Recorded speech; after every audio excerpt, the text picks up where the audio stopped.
if you're covering those countries in one way or another, then you can make an impact. And if you're not covering those countries, public trade policy can do some good foreign policy things and development things, but not have a big economic effect. Second, my perception is that the WTO agenda has been centered on agriculture, which is very important U.S. industry. We're very successful at it, and probably the area of trade that can do most to help a lot of the poor countries. But it's also the most controversial, difficult issue for almost every government. And we need to at least balance the agricultural focus with an equal focus on the types of businesses and industries that the American public will look to as the future sources of growth. You know, the complex of health services and medical technologies, energy and clean technology and environmental goods and services, information technology and media, those sorts of things. And if you have a multilateral agreement or WTO agreement that is dealing with those topics, then you can really have both an immediate impact and a long-term sort of growth plan. So, and answer your question, yes, the paper put out, we stand by, we're fully on that program. Hi.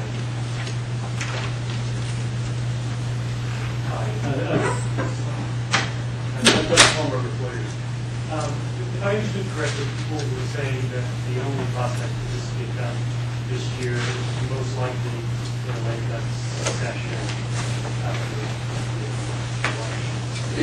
And or seem to suggest that the administration would probably follow the timeline in terms of notifying Congress and stuff like that. Anyway, just under that scenario, you actually have to have it. By what date does there need to be an agreement with Korea for this still to be conceivable to do that this year?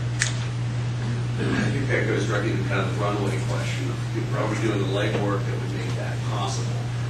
And I don't think that's the only option. I think as I'm looking at the political calendar, that might be the greatest leverage point. But you've also got a G20, in Canada. You've got a number of different other things that are going on, and I mean, we could be surprised tonight or the next couple of days. This is free stimulus with the freeze on spending, that's out there to move forward and kind of build roads in kind of a more centrist way. So I'm not saying it won't happen. I do think that that legwork's got to happen very quickly. And again, if you don't have a deadline, it's much harder to build that momentum for the legwork that makes it an actual forcing event. So I think it's a concern. I think you rightly identified it. One thing I'd add is I've forgotten the dates in the TPA bill. I have to go back and look. I think it's like a 90-day thing. I'll look back when I get I'll send you an email. And I did look at the timing. It's just short. And obviously they can waive the rule, change the rule, as we saw with some of the other agreements. But this is just a congressional rule. But it just makes it harder politically, I think, to do that. All right. Well, since I have the microphone, I just wondered, are you expecting either one to get ahead of do you think that Obama will have a lot to say about trade this time? Do you think he'll give a shout out for any of these agreements, or is he likely to deliver a more generic message that exports are good? That's our future. Boy, I don't know. It's unusual, as I look back, that presidents in State Union addresses have given a lot of time to trade policy. When I was working at USTR, we would be asked to input stuff to the White House. What's your agenda? What do you want? So, I would go around to the offices, what would you like? Give them 3 to 4 page document, and it would come out as one sentence. I think I would be surprised. The other thing I read the I didn't have a chance to update the slides, but there's another pupil that ranks, what's the top priority. That one was kind of binary. You had to pick one. But the bottom two were climate change and trade. And terms of what are the most important policies out of about 20 they make.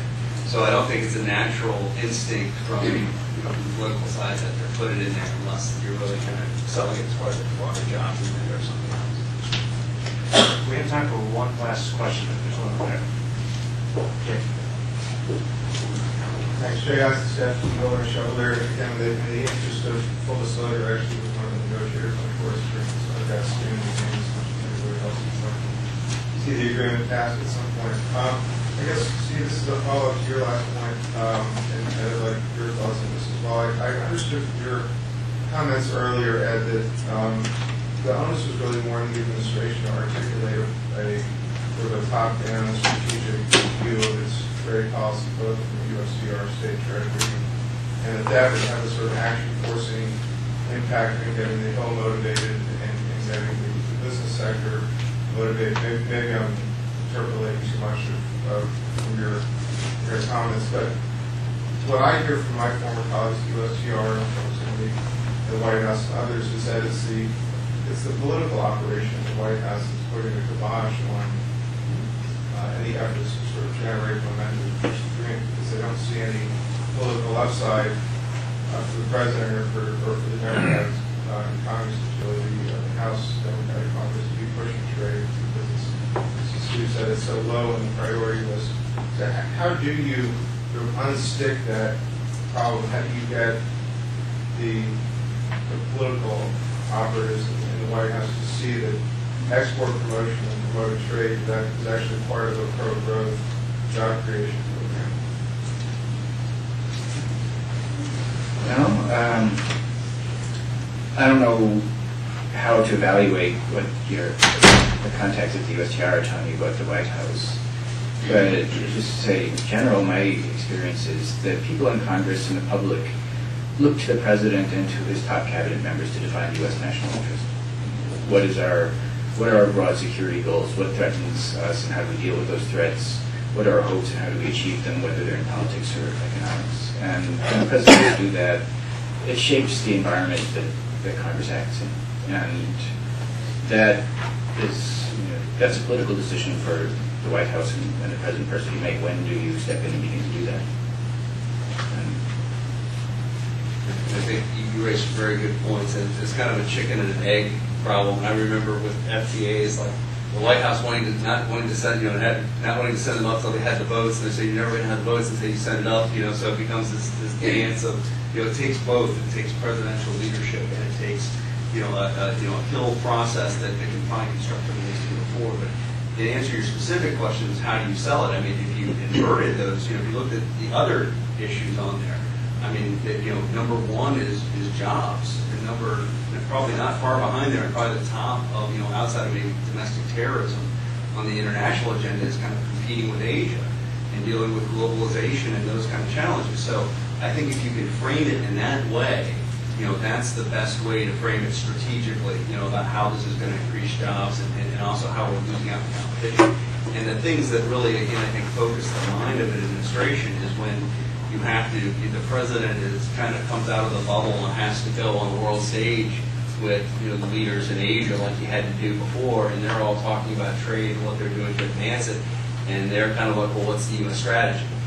So that's why I pin hopes for action-forcing events, kind of the G20, APEC, the Korea G20, maybe the best chance to kind of use that as leverage to put these on the agenda and make the political process see that you've got to have answers to these, even with all the domestic things going on.